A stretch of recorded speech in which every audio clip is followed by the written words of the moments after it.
In 2012, Oscar Goodman and Asha decided to go on a trip around Europe. To do this, we bought Interrail tickets. These tickets gave us a whole month's free train pass in the whole of Europe. The first part of our journey was a very cheap megabus from London directly to Amsterdam. We're in Amsterdam, in the Stay OK Hotel and we got hit by a tram, which is very exciting. And there are lots of grumpy tram drivers. And it's really nice here, it's really big.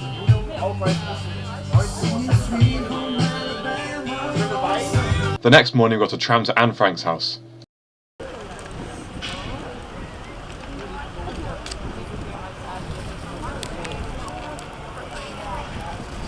Anne Frank's house was very intense and definitely worth visiting. While we were in Amsterdam, we also visited the Rijksmuseum Museum and the Van Gogh Museum. Overall, we both liked the city. We're trying to get to Vienna now, as you do, at 7 o'clock at night, decided we're going to Vienna. And we have the most interesting route, and I think we have 6 hours sleep in Düsseldorf, and then we have to get like a train at 5 o'clock in the morning to Vienna, and there's like 4 trains, and yeah.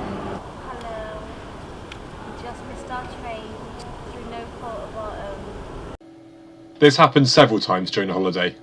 After some shenanigans involving taxis and replacement trains, we did arrive in Düsseldorf at about 5 AM. Well, it's we're waiting for 5:30. It's about 4. No, it's 20 past 4 in the morning now. Yeah, we're waiting for our train to Vienna, and hopefully that will be a more sedate affair. Eventually we started the mammoth train journey to Vienna, when we were much happier.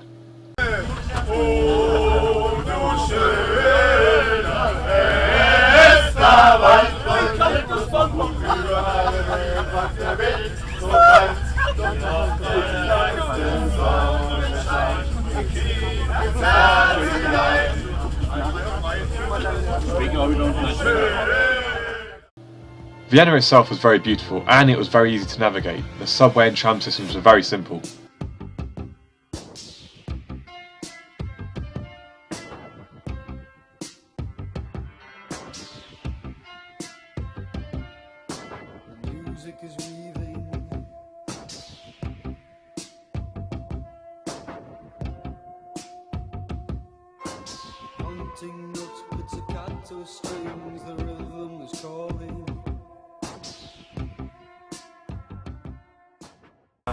We are still in Vienna, a day over schedule, due to a collective mistake.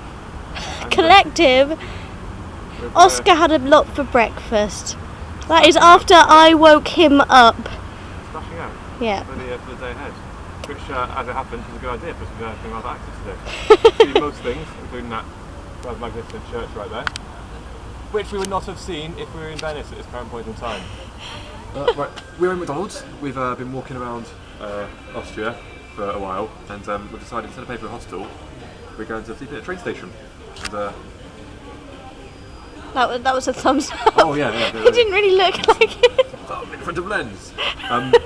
So we're going to chill here for as long as we can, and read a book and whatnot. And then when we get kicked out, we're going to go to a train station and try and get some sleep. Eventually, though, after getting on a train and a coach, we did manage to get to Venice. We were only there for 2 hours, but it was a very nice 2 hours.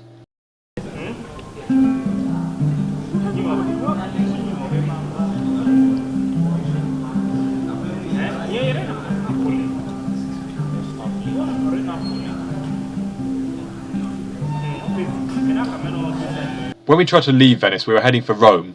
When we got to the train station, we asked the train conductor if the train at the station was going to Rome. He said yes, so we got on the train. It turned out no, train was not going to Rome, it was going in completely the wrong direction to Milan. So we were on a train, stinking hot for 3 hours in completely the wrong direction. We were not happy at all. When we arrived in Milan, we looked for some hostels and we couldn't find any, so we asked in some hotels whether they knew of any hostels. They couldn't or wouldn't tell us of any. And the hotels were too expensive for us to stay at, so we spent another night in the train station. Early the next morning we got straight on a train for Rome. Once we arrived in Rome, we went to see the Vatican. So we're finally in Rome, and we're walking past a really big wall, and I have no idea where we are. or what the wall is. That's what we're going to find out, really. We spent a fortune on a tour around the Vatican. Can't say that was worth the money. It was kind of sickening, all that wealth in there. It was really impressive, but really, I couldn't understand why we have to cut our legs to go in when there are all the things that the Pope's own are just statues and statues of naked people. I mean, obviously they're okay seeing naked people. Why can't you? You should be walking into the place with a blooming leaf over your ghoulies and... We also visited the Colosseum.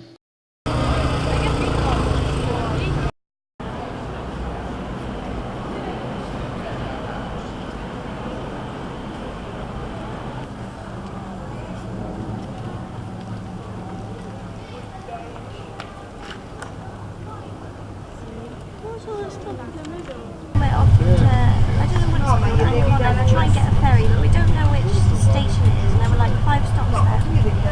And then we don't even know if we can get a ferry. So I'm a bit worried about that. Unfortunately, we didn't manage to get on a boat that evening, but the next morning we got on the first one we could. Ash is happy we're finally going to Greece. We're on our way to Greece. We're in a pool in the Mediterranean, so technically we're swimming in the Mediterranean whilst we pointed that out. It's amazing! It's like a swimming pool on a ferry. How mad is that? That's exactly what it is. It is a swimming pool on the ferry. I know, right? I'm sorry, I've never seen anything like this before. I'm quite excited. In the ferry port Thessaloniki, we met up with one of Ash's friends, Nikos. He very kindly let us stay with him for 3 days and we had a great time around Athens. We're in Athens, in the Acropolis Road, with Asha and Oscar, which is behind the camera. Hello. And that's all.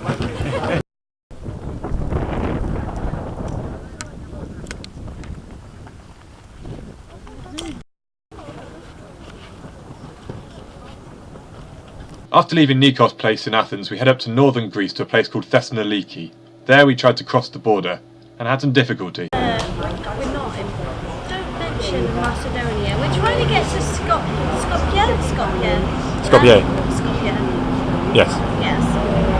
And we went to the tourist agency, and I said it was really hard to find this place because everyone said there was no thing going to Skopje today. I said it's really hard to get to Macedonia. She said, well, of course it is. You're already in Macedonia because it's a nation, not a country. And Oscar laughed because, you know, I thought it was kind of silly, and so did he. And the look she gave him.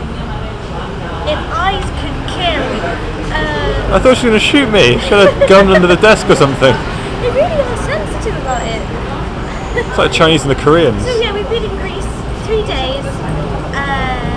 We met Nikos and Joanna, and we went to the Acropolis. We went to an ancient market. Eventually, we did manage to get out of Thessaloniki. We got a coach to Macedonia, and we spent the night in a city called Skopje. We managed to find accommodation in an arts hostel, and in the morning we took a coach to Lake Ohrid, which was spectacularly beautiful. We're in Macedonia. We arrived here from Greece yesterday. We arrived here yesterday from, what's the place we came from? Thessaloniki. Thessaloniki, I think. We're at Lake Ohrid, which is an enclosed lake in Macedonia, slightly north of Skopje, where we're staying. Is that right? Skopje. So, as you can see, we have magnificent mountain ranges all around us. Magnificent mountain ranges all around us. And then we mucked about for a bit. How is it? Not bad at all. Okay. That was not a somersault!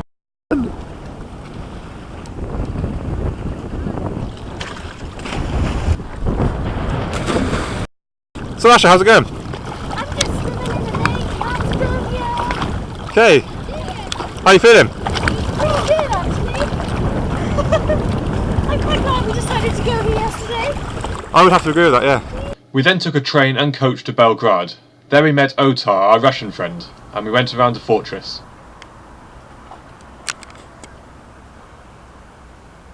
We're here on top of a observation tower in Belgrade, a huge fortress type thing underneath us. We came here from Skopje on a train. We thought we'd missed it, but then a lady ran out and took a box saying, no, it's late. So we got on the train, and then got kicked off the train and put on another train because of the problem with the tracks. So, yes.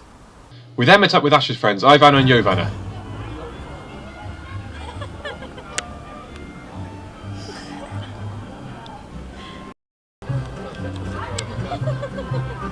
whole sips. 3 whole sips. You can do this. 2 1. and 3. Okay, you wanna roll the dice? Okay, it's my turn. The next day we explored a bit more of Belgrade. Out. That was that huge, magnificent church. And then right next to it, the one that never quite made it. Then, travelling through Slovenia, we headed to Salzburg, back in Austria. The next day we travelled up the mountain to see Eisfriesenfeld.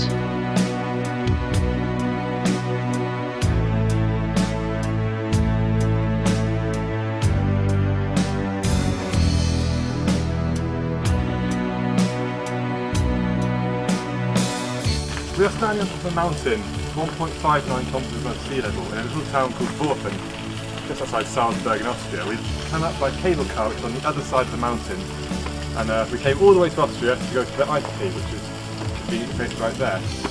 The cable car was slightly terrifying, and we were about ready to go, but it's all been good.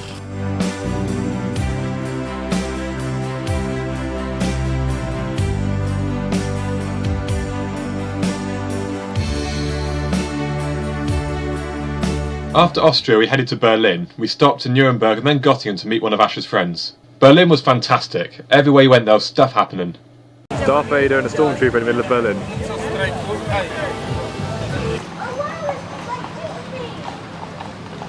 There were shops that sold the most remarkable things. And I'm not quite sure what this dude is doing. Oh, and Asha got into an argument with Angela Merkel. After Berlin, we headed back to the Netherlands, where we visited The Hague and Rotterdam. All I can really say about these cities is that they have some great architecture, they have some great gardens, and they really, really like bikes. We then headed back to Amsterdam, and we stayed the night in the same hostel that we did on the first night of our trip.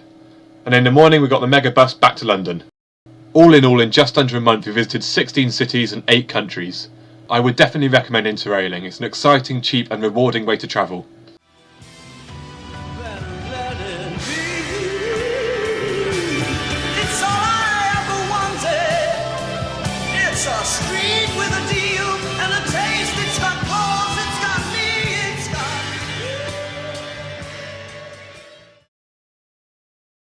The only downside of the trip was that we didn't get to go to Norway. This must still happen!